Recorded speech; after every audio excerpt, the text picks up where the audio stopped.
Good morning, good morning, good morning. It is now 9:30 and we are assembled here for our School of Ministry. Greetings, I am Dr. Jamel D. Carter, the Senior Pastor of Greater Blessings, where we are a community driven to empower and transform lives with the gospel of Jesus the Christ. I do thank you for joining us for this week's School of Ministry.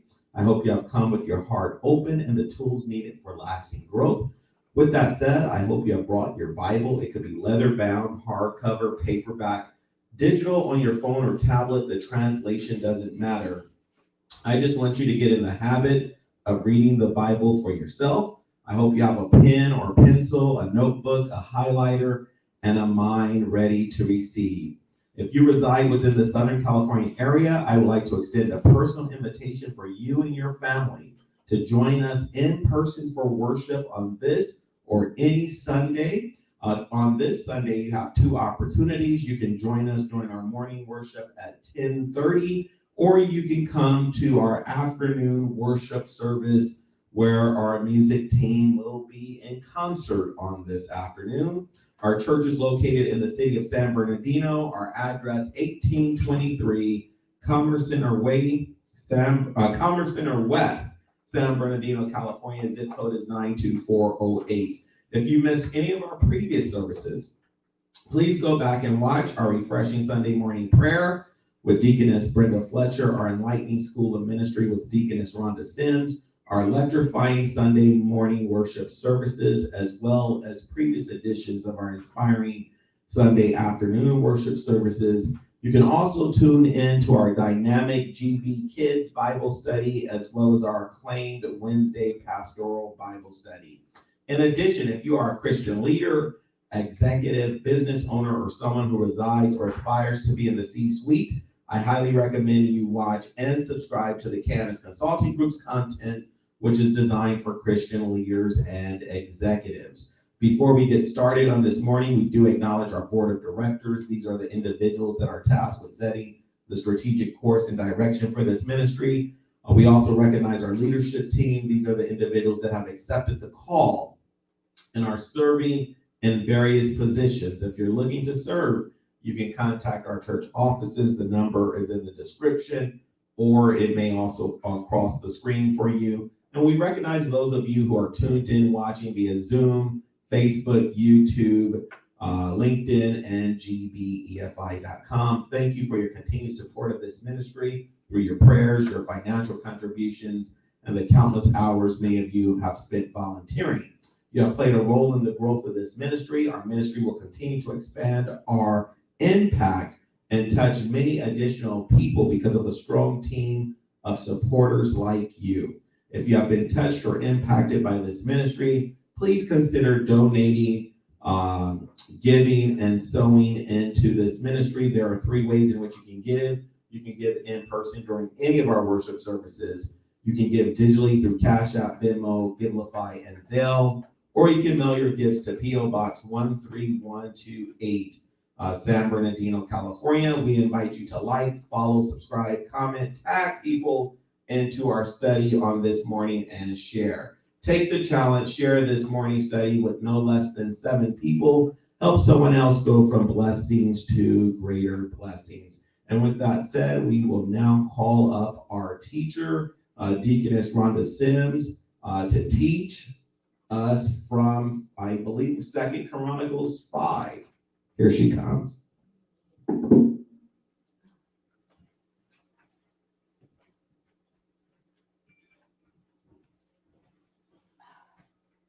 Good morning. Good morning. Too much stuff. Okay, Second Chronicles. Second Chronicles, and we will be starting in chapter 5.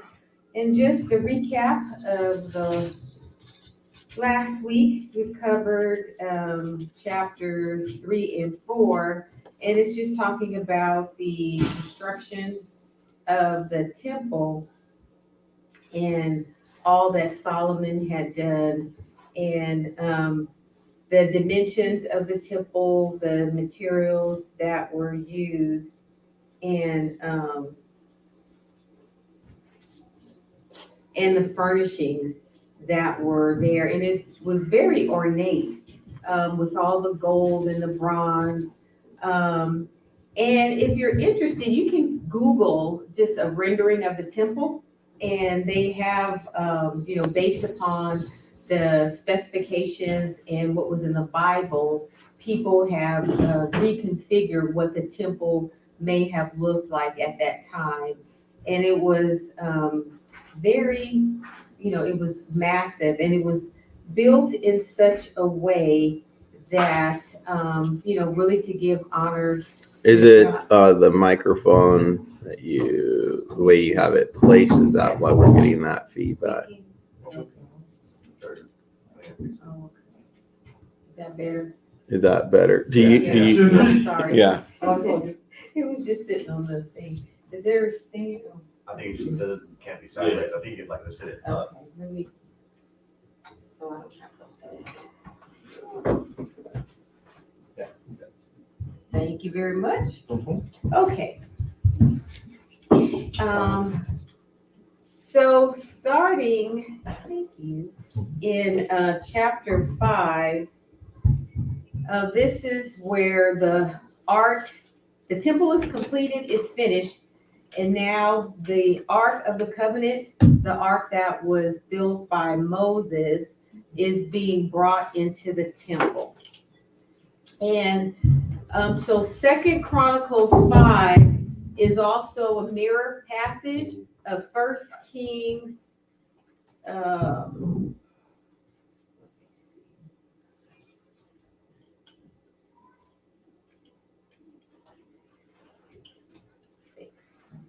So Second Chronicles 5 is also a mirror passage of First Kings 8, 1 through 13. So you can read both to get the full concept of what was happening at this time. So chapter 5, starting with the first verse, says, "Thus all the work that Solomon performed for the house of the Lord was finished. And Solomon brought in the things that David his father had dedicated, even the silver and the gold and all the utensils, and put them in the treasuries of the house of God."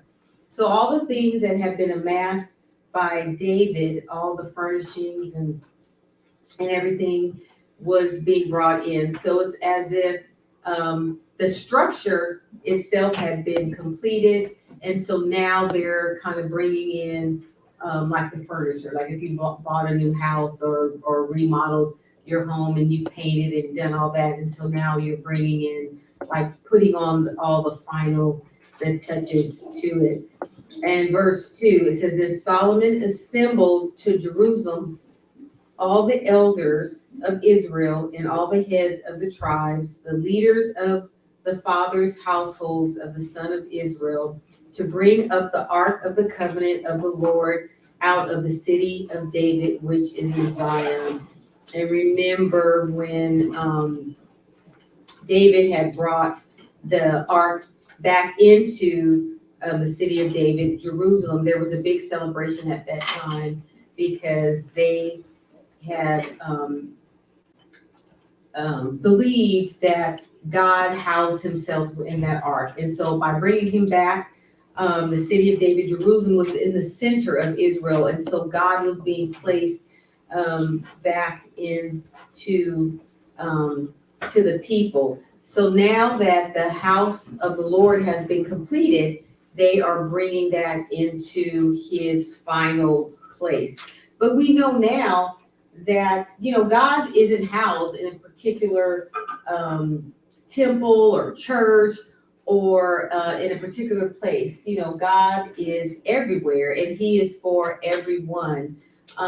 With him sending his son Jesus, he was the final sacrifice for us. So he was the priest. He is the priest of our worship to God. And so we don't need a particular place to go worship because we can worship him anywhere.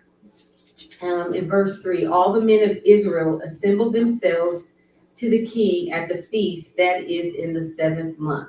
So I was reading some other commentaries, and so it was saying that the temple had been completed, but it took them 7 months after the total completion for everyone to come together. And Solomon brought them together doing a feast time. So again, it was a celebration. I have a question on the 7th month. Now, I know the Jewish calendar is pretty different than our calendar that we're currently using. So when it's talking about the 7th month, would you happen to know where that falls? I guess in comparison to our calendar. The 7th month of the Hebrew calendar is, if we compare it to our calendar, it's about mid-September to mid-October, so in the fall. And that's when they were doing their one of their feast festivals. So it was kind of combining that festival with the bringing in of the ark. And that's according to this little commentary. Yeah. So yeah, so it was in the fall. Yeah, I just think that is kind of good for perspective, because I think it's so easy for us when we read to read scripture based on our understanding of how things flow, but sometimes that paradigm or that lens in which we're reading is not accurate. So I think that is important that people are aware. Yes. And again, it was during their this festivals, and so people were already going to be there, and so it was just a good time for them, to celebrate not only the completion of, it was like the culmination of everything that they have been working for so long, and so now it was time to celebrate. In verse 5, so they brought up the ark and the tent of meeting and all the holy utensils which were in the tent, and Levitical priests brought them up. And so remember, there was a instructions on how the ark could be moved. It was placed between these two long poles, and only the Levitical priests could move it, and it had to be moved in a certain way. And if we remember going back when they tried to move it, and they were moving it on, I guess, like a carriage drawn by donkeys or horses, and it began to slip. And when the guy reached out to try to save it from falling, he ended up dying. And so they were trying to do something good, but because they didn't do it the way that they were instructed to do, it caused a tragedy. So now in the movement of the ark, the priests are moving it the way it's supposed to be moved into the temple. And so verse 6, and King Solomon and all the congregation of Israel who were assembled with him before the ark were sacrificing so many sheep and oxen that they could not be counted or numbered. So the sacrificing of the animals was for the remission of the sins of the people. So so they had the sheep and oxen, and sometimes when I think about this, I mean, they were, slaughtered, killed, and put on this altar, and you would just think that it's just like kind of like a bloody, I mean, I don't even know. I just imagine all these carcasses and blood and whatever. And that was just for Israel. So just think of what would have to be sacrificed and set before God, for the sins of the world. I mean, it would be a continuous thing all the time, right? Because people are always sinning. We're never perfect at any given time. Mm-hmm. And so And so that was their practice. But even in their sacrifices, even for the shedding of blood of these animals, as soon as it was done, people went back to doing what they were doing. So it was never enough. Mm-hmm. And so we think about, God sent Jesus, or Jesus came to be that sacrifice for us, for the shedding of his blood, so that they didn't have to, have these sacrifices and kill all these animals. And he was the last and final one. And so by the shedding of his blood, the perfect lamb without any blemish, that then we don't have to worry about these old practices anymore, because Jesus did it all. He paid it all for us. And chapter 7, then the priest brought the ark of the covenant of the Lord to its place into the inner sanctuary of the house, to the Holy of Holies, under the wings of the cherubim. For the cherubim spread their wings over the place of the ark, so that the cherubim made a covering over the ark and its poles. So this was part of the design of the temple, and so that's where the ark would be placed. So these cherubims, as their wings are spread, it would be covering the ark. And the poles were so long that the ends of the poles of the ark could be seen in front of the inner sanctuary, but they could not be seen outside, and they are there to this day. So you have the ark, and you have these long poles, and the ark was covered in the sacred place, and only the priest could go in and see it. But the poles, the people could see the poles that were coming out. That's how long they were. But it was still protected. It was still considered a holy relic. Mm-hmm. And there was nothing in the ark except the 2 tablets which Moses put there at Horeb, where the Lord made a covenant with the sons of Israel when they came out of Egypt. So the only thing that was left were the 10 commandments, the tablets that God had wrote on and had given to the people. Now, what was in there before and what happened to those other articles, I don't know. I didn't read anything about it, and I don't think that the Bible speaks to it, unless they were lost throughout the years or what. But that's... Well, I think even if you look at the sheer number of years between the temple getting built and, when they traveled, just looking at things in general, things do decay over time. If you look at some of the papers of yesteryear, if they're not really kept in air-proof, like ventilation type things, things fall apart. And I do think it's good that they kept some of the items they were able to keep, but just look at the stuff that you may have had when you were in middle school or high school, or letters people wrote you go back and the ink has kind of started to fade, and the pages aren't as crisp as they once were. So I think in time you do lose some items. I believe, and I'd have to go back and kind of research it, but I believe when the ark was built, they had put, I think, some of the manna or something in reference to that as a keepsake. And I don't know, I'd have to find out. But yeah, so whatever was in there was not preserved, but God's writing was preserved, because it didn't say Moses wrote on the tablets. God wrote on that. So, and I'm sure all of that was lost or destroyed when the temple was destroyed. That when they went into captivity. I guess in some ways, if you think about it, it was kind of like the first time capsule, if you will.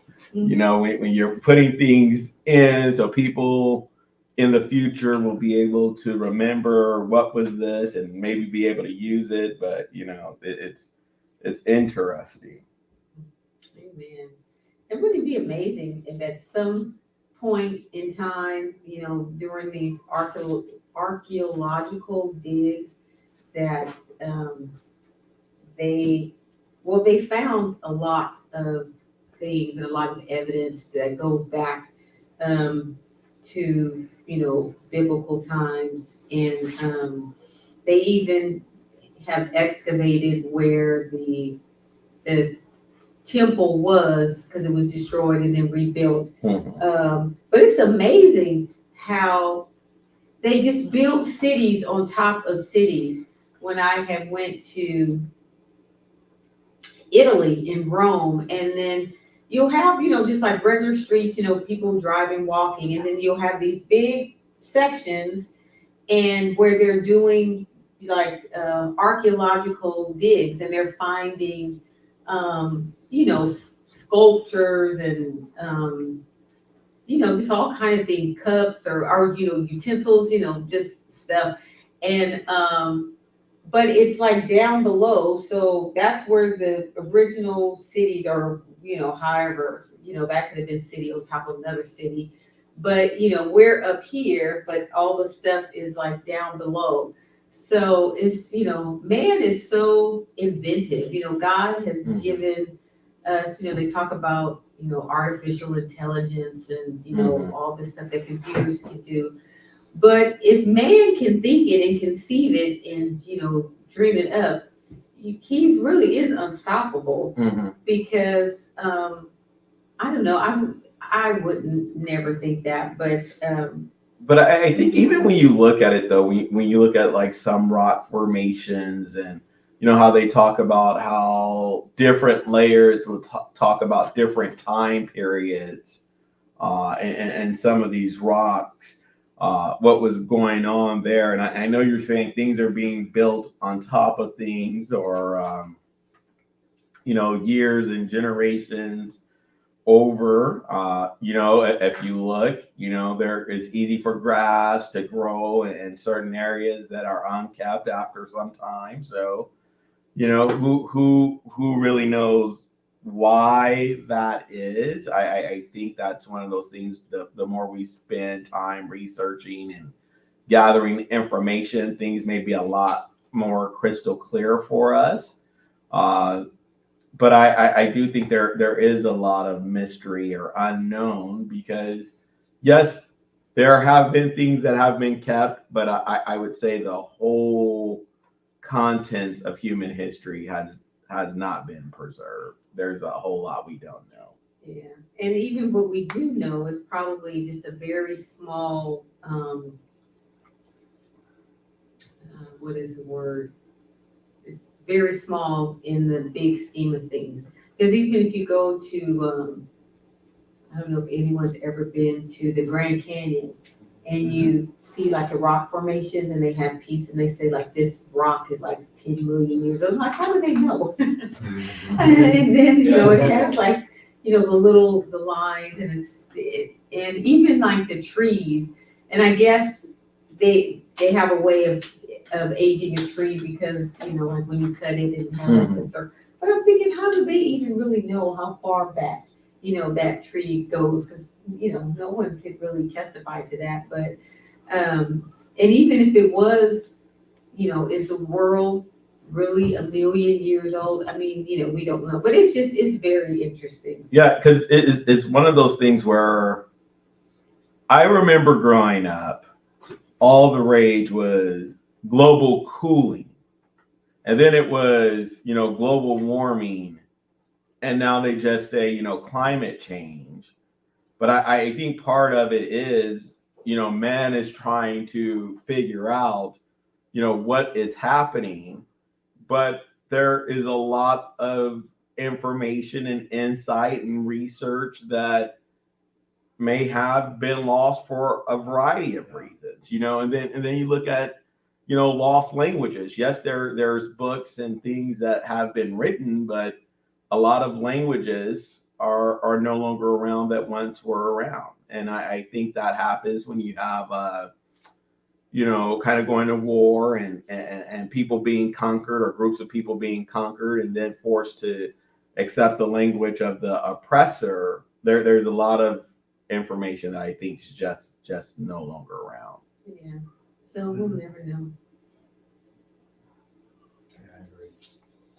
Okay.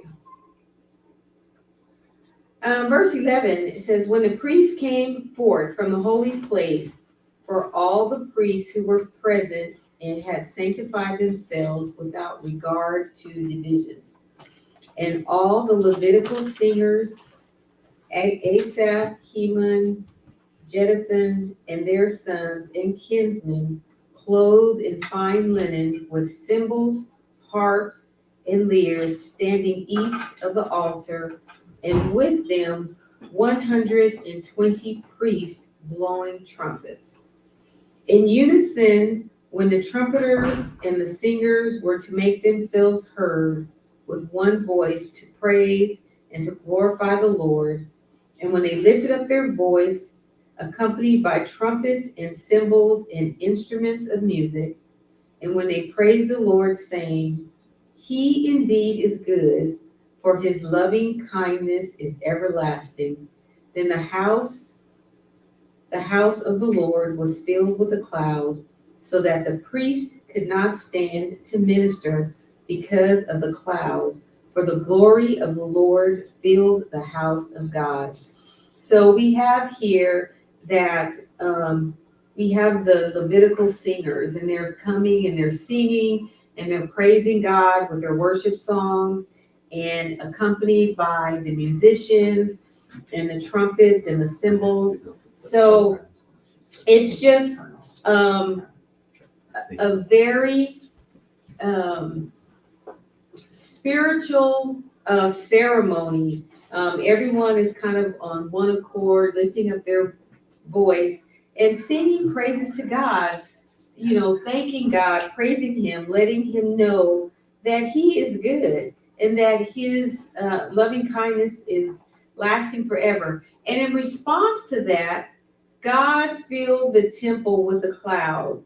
And so the Holy Spirit hadn't come at that point, but it was the Spirit of God that filled this place. And so when in our worship and we're praising God and we're singing, God is in the midst of that. He is worthy of our praise, and he inhabits the praises of his people. So he is in the midst of. And so this was just a manifestation of God's pleasure in what they were doing. And the people acknowledged that. And it was to the point that it said that the priests could not even stay there, couldn't even stand to minister, because God's glory just overwhelmed him. And if we even remember when Moses had went up to Mount Moriah, what was the mount? Sinai. Yeah, Mount Sinai. And he asked God, he said he wanted to see him. And God said, basically, no, I'm too holy, I'm too powerful. He said, but he kind of put him in an alcove of a rock and said, you can look at my backside. So we can't even look at God, face to face. We can't even really stand to be in his presence because he is just too much. And so, the priest, because of, God filled that place, it was too much for them.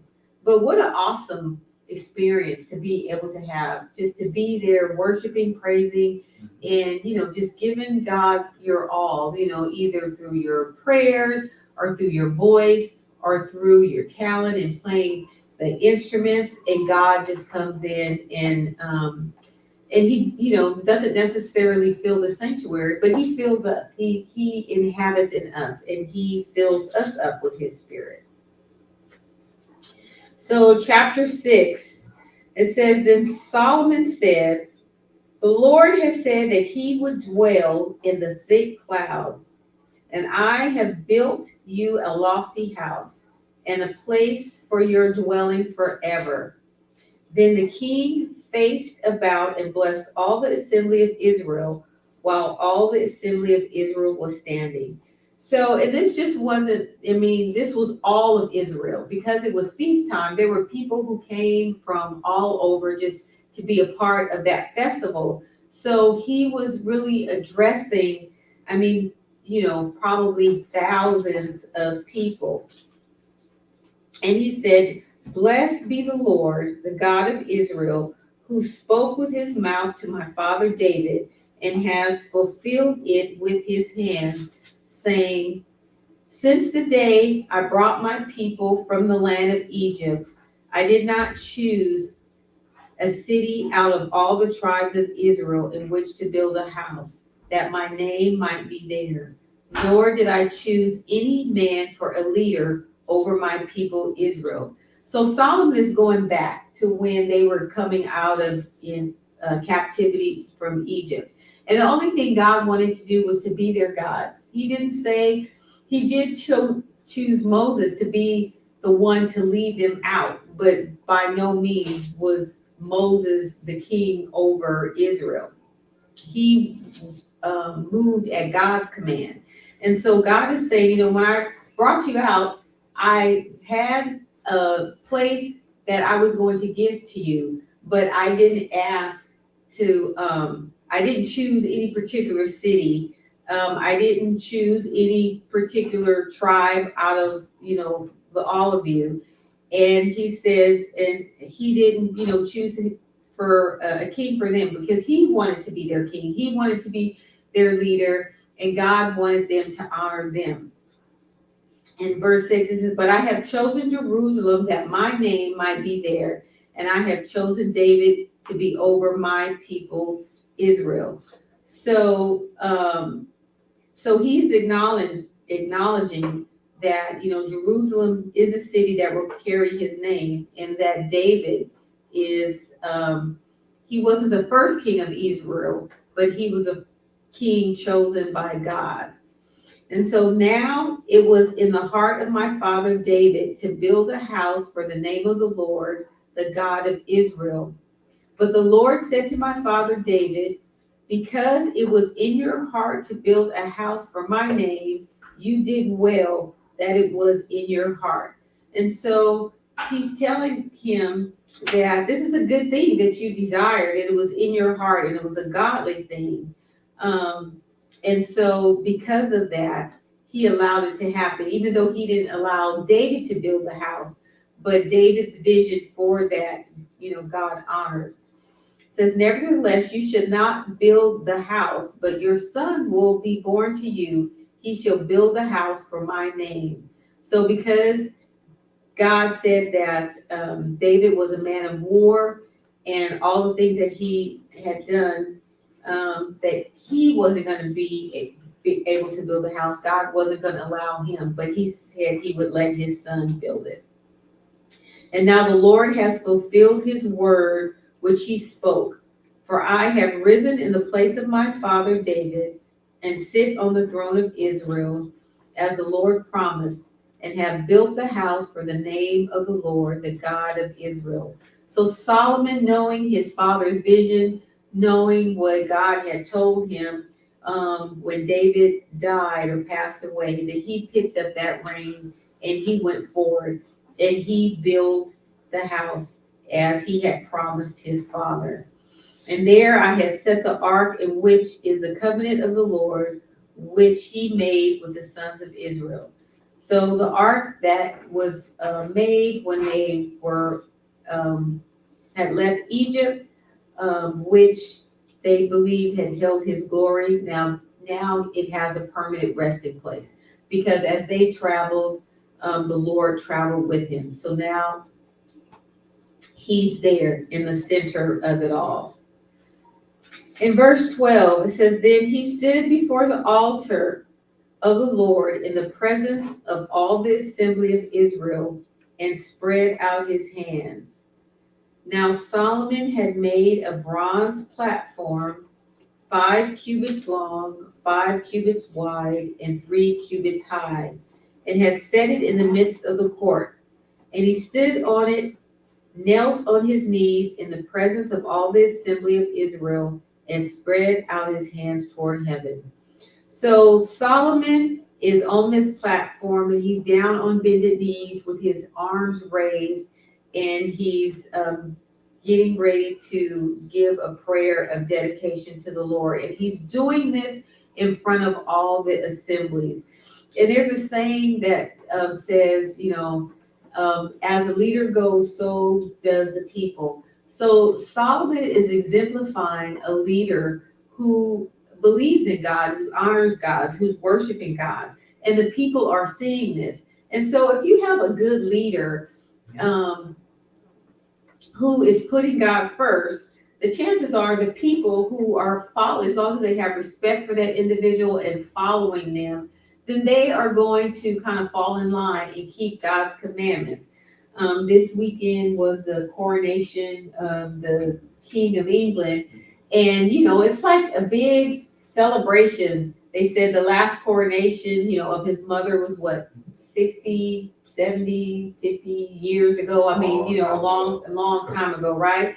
And so the people are just so excited, and the whole of England is just, it's just a magnificent celebration. People are coming from all over just to get a glimpse. And they said his carriage that he's going to ride from, I don't even know where it starts, but it will end up at wherever it's going to end up. But it's like, 5 or 6 miles and stuff. And so there will be, millions of people along that route, just to watch him, because in their minds and their hearts, that's their king, and the King of England is also the head of the church there. And so if what he acknowledges, what he does, how he leads, he's gonna, take the people along with him. And so, so this is kind of sort of the same thing is happening. Solomon isn't being anointed the king, but they are anointing the temple where the true king will reside. Do you have any comments or thoughts? No. Okay. I'm in agreement. Okay. In verse 14, and he said, O Lord, the God of Israel, there is no God like you in heaven or on earth, keeping covenant and showing loving kindness to your servants who walk before you with their heart. So he's acknowledging God as the God of Israel. And he says, there's no other God like you. There's no other God in heaven or on earth. And so, and as from the time they left Egypt to this point, they had come across different people groups who had many gods, who worshiped many idols. But he's acknowledging that you are the one and true living God. There's no other beside you, who has kept with your servant David, my father, that which you have promised him. Indeed, you have spoken with your mouth and have fulfilled it with your hand, as it is this day. And the promise that God had made to David when he had made him king, he told him that someone from his line would always reign on the throne, and there was, even with the split of Israel, when they divided and became a divided nation, there was always the remnant. There was the tribe of Judah and the tribe of Benjamin that kind of stayed together, and all the other tribes separated. But on that side, there was always someone from the line of David who ruled over those people. And even then, when we get into the New Testament, and when Jesus' birth, and it gives his genealogy from both Mary's side and even Joseph's side. And Joseph wasn't his true natural father, but it takes us back to the tribe of Judah, which is David's tribe. And so God had fulfilled his promise that there would always be someone of his lineage to rule. Verse 16, now therefore, O Lord, the God of Israel, keep with your servant David my father that which you have promised him, saying, you shall not lack a man to sit on the throne of Israel, if only your sons take heed to their way to walk in my law as you have walked before me. So he's saying, as long as your descendants follow me and walk in my way, then they will sit on the throne as king of Israel. In verse 17, now therefore, O Lord, the God of Israel, let your word be confirmed, which you have spoken to your servant David. But will God indeed dwell with mankind on the earth? Behold, heaven and the highest heaven cannot contain you. How much less this house which I have built? So even Solomon is acknowledging God is just too big. That even though they built this lavish house with all the gold and everything, because you just imagine the walls were gold, all the ornamentations, everything. So I mean, it just was just, I don't know, just like I kind of the Wizard of Oz, everything is all bright and sparkling and stuff. And so they did that, for God's glory, but even that space can't hold him, right? He fills the whole earth. And says, yet have regard to the prayer of your servant and to his supplication. O Lord, my God, to listen to the cry and to the prayer which your servant prays before you. So Solomon again is down on his knees, arms lifted up before the people, and he's praying to God, asking him, first he acknowledges who he is. He reminds him of the promise that he gave to his father, and now he's asking him to please to listen to his prayer that he's praying before him. And he says that your eye may be open toward this house, to this house day and night, toward the place of which you have said that you would put your name there, to listen to the prayer which your servants shall pray toward this place. So he's saying, just to hear my prayer, that, we have put your name on this place, on this temple. This is being dedicated to you. But, don't forget about us. It says, listen to the supplications of your servant and of your people Israel when they pray for this place. Hear from your dwelling place from heaven, hear and forgive. So not just my prayer. I'm the king. I want you to hear my prayer, but don't just listen to my prayer, but listen to the prayers of the people of Israel. When they pray to you from this dwelling, he said, hear them. When they ask for forgiveness, to forgive them. And he says, if a man sins against his neighbor and is made to take an oath, and he comes and takes an oath before your altar in this house, then hear from heaven and act and judge. Your servants punishing the wicked by bringing his way on his own head, and justifying the righteous by giving him according to his righteousness. So, he's saying, acknowledge him. When they do something wrong, or when they have sinned or being wicked, to bring it back to them. But, when they ask for forgiveness, to deliver them. And if your people Israel are defeated before an enemy, because they have sinned against you, and they return to you and confess your name and pray and make supplications before you in this house, then hear from heaven and forgive the sin of your people Israel, and bring them back to the land which you have given to them and to their fathers.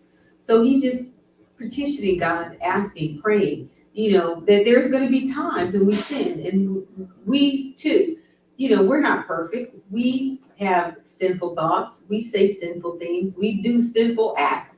But when we recognize that and go before God and ask for forgiveness, we want him to hear our prayers. We don't want anything to hinder us from being able to reach God's ears. So Solomon is asking, there are going to be times, these things are going to happen. And he's petitioning God. He's basically praying for the people in the sins that they're going to commit.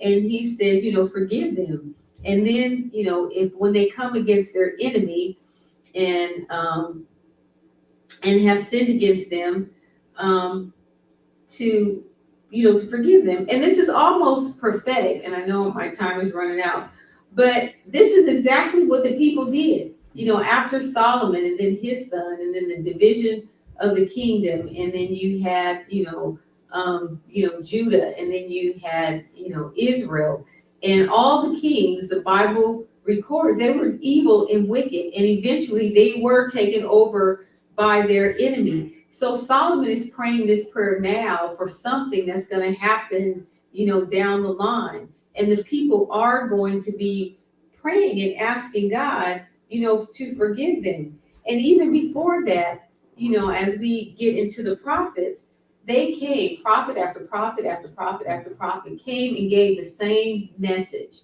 that, return to God, put down your idol worship, serve the one and true living God. And they told them, this is what's coming. Destruction is coming. Everything is going to be destroyed because you will not listen. And so God is going to have to enact punishment. So we will pick that up next time, and we will start back in Second Chronicles chapter 6. And that's it. And Ron, if you come up and collect their offering. Or close Amen. out our Everybody Sunday gives school. Deaconess Sims a hand. This time we're going to take up our offering. For those, you have something to give. If you're giving online, you give via Cash App, Venmo, or Givelify, and all the tags are in the description below. So we're going to go ahead and just start the prayer. Lord, we just thank you and we praise you for this lesson, oh God, as you continue to touch us and bless us, oh God. And into our service, oh God, we touch us and bless us, oh God. Touch the speaker, touch the musicians, touch everyone, oh God, the singers, Lord. And Lord, please bless those that have to give and those that have not to give, oh God, that they'll be able to give the next time, oh God. In Jesus' name we pray. Amen. Amen. Amen. Oh.